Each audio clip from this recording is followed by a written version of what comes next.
Hi everybody, I'm just trying to get myself started on Instagram too, and the button doesn't seem to want to work. There it is, checking connection. I hope you are all okay. So I'm just going to look at what I'm going to talk to you about today. So welcome, it's my Monday inspiration. It is a sunnier day and I've managed to achieve one goal, which is to get up when I wake up instead of lounging in bed and laying in and listening to the news for far too long. And I'm sure that makes me more tired, right? I'm not sure about you. Anyway, let me just let you know what's coming up this week on Club Soda. First of all, our blog today is about our upcoming drinks tasting. We have found all the best drinks for you to take on a picnic.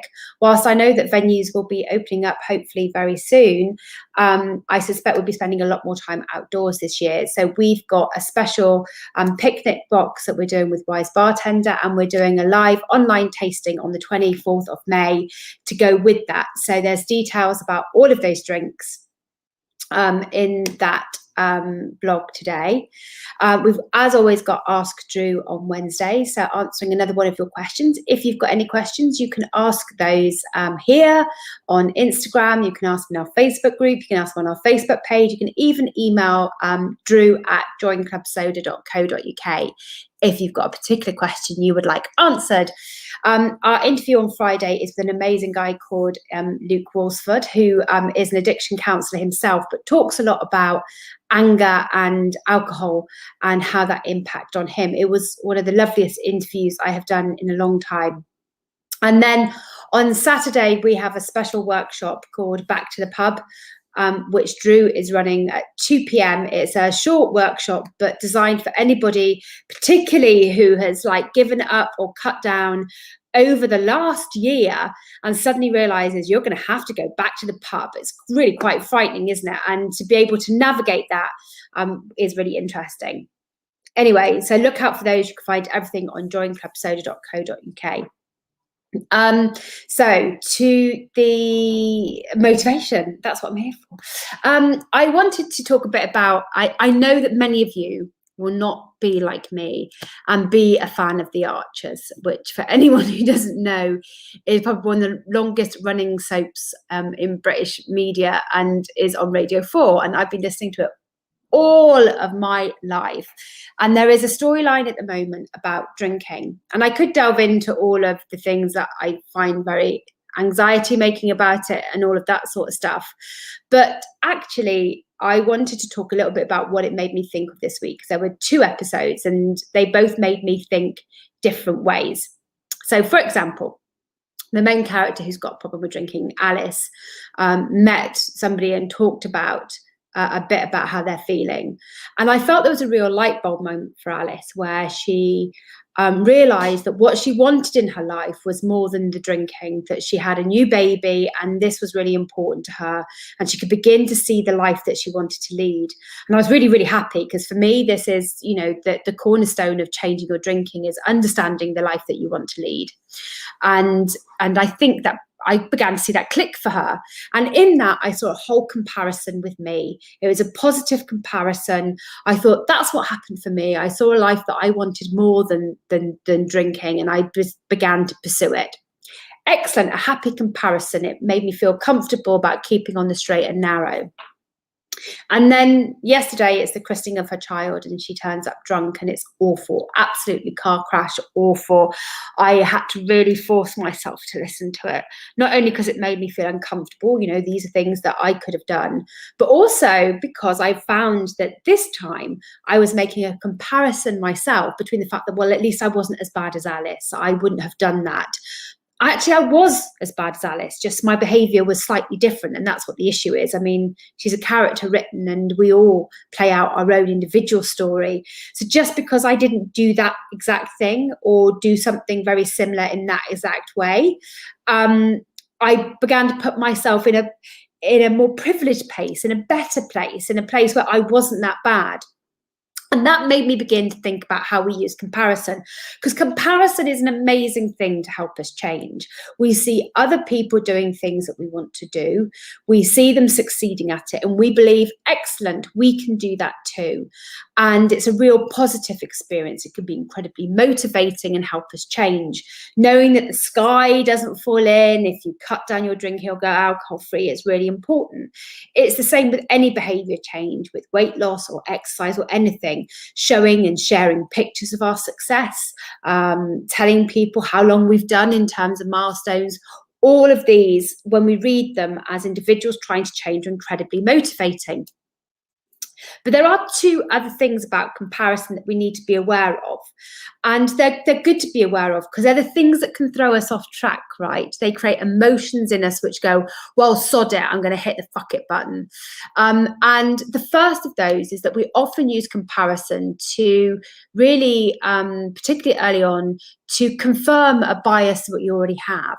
And that may be that we are not as bad as anyone else. So it's absolutely easy in society to find examples of people that drink, that have a different behavior with alcohol than we do, or for whom life has spiraled out of control or got chaotic, and go, well, at least I'm not as bad at that as that. Therefore, I really don't have a problem. Or if we're feeling like that our challenge of changing our drinking is really hard, we go, well, at least I haven't drunk, every day or in the morning, and therefore I'm not so bad. So maybe I don't need to do this. So that's one area where comparison can actually be quite dangerous in us sticking to our goals, because we forget what it's been doing to us as an individual. And instead, we look to compare ourselves to somebody else to confirm that we can give up or not even bother trying to begin with. We do it internationally as well. We go, oh, the French and the Italians and the Spanish have a very different culture around alcohol, and it's us British that are so bad because our culture is different. Well, actually, there are still lots and lots of people who have problems with alcohol in those countries. There's still massive numbers of deaths from alcohol in those countries. They might have different behaviors around their drinking, but the problems still stand, right? People are still people. Alcohol is still alcohol, right? So just because there may be some shifts in cultural aspects and age of changing of drinking and what's considered sensible drinking and all of that sort of stuff, it doesn't mean alcohol isn't as big a problem as it is here, because it is, and the data's ultimately marginal. There's still a problem with alcohol. So we do that internationally as well. So we use comparisons to suggest that there's better ways that we're just failing at, or that we're better than other people.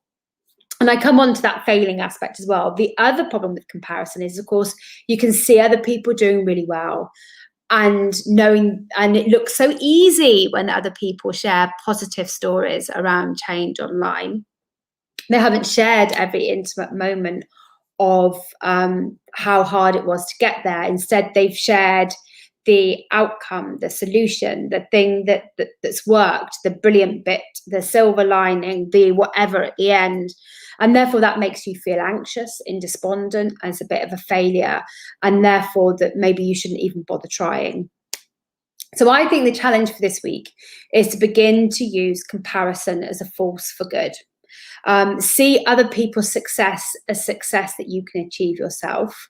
If you want to know more and dig a little bit deeper, then ask the questions about how they got there, what they found difficult. Don't just put a like or scroll past and feel despondent, but begin to ask the questions and probe a bit deeper, particularly in an online community.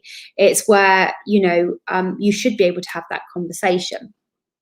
And secondly, don't use comparison with other people to try and either excuse away your problem and go, well, I'm not as bad as so-and-so, so it can't be that bad, so I don't need to change. You are you. This is all very individual. If you're even thinking about changing your drinking, there's a reason why you're doing this. And so don't compare yourself to other people, either people who drink more than you or people that drink less than you, and instead focus on you and the life that you want to lead, and decide where you think alcohol is serving you now or isn't serving you, and where you think it fits into your life in the future, and focus on you. Use stories of change as inspiration, but don't use them as reasons not to change or reasons that you feel you can't change. Comparison can be really useful, but it can also be incredibly dangerous. Just like everything that's really good in this world, I guess, like, cake. There are positives and negatives, and you need to make sure that you bring all the positives from it. I'm constantly, and I do this myself, I'm constantly amazed about how we use guilt and negativity and shame to motivate us towards change. And I want us to move that. I want us to move to a place where we're using other people's positive role model as role models and not feeling, jealousy, which is what I feel every time I see somebody who can bench press a lovely weight or do a really long run. Not see it as jealousy, but see it as inspiration, as something that can be achieved by you. Or that if you can't achieve that thing, you can achieve something else instead. So instead of using shame to motivate ourselves, I want us to use positivity. So anytime you feel you're using comparison as a way to give up or as a way to shame yourself, stop yourself and start thinking about all of the positives and see every other person's story as a learning experience. So that's it for today. Do keep an eye out for what we've got on this week. Dru's course on Saturday at 2 p.m, Back to the Pub, is going to be a really amazing event tailored specifically for the reopening of venues in the UK over this week, next week. So do pop along, and I'm really glad to see you all again this week. Okay, bye.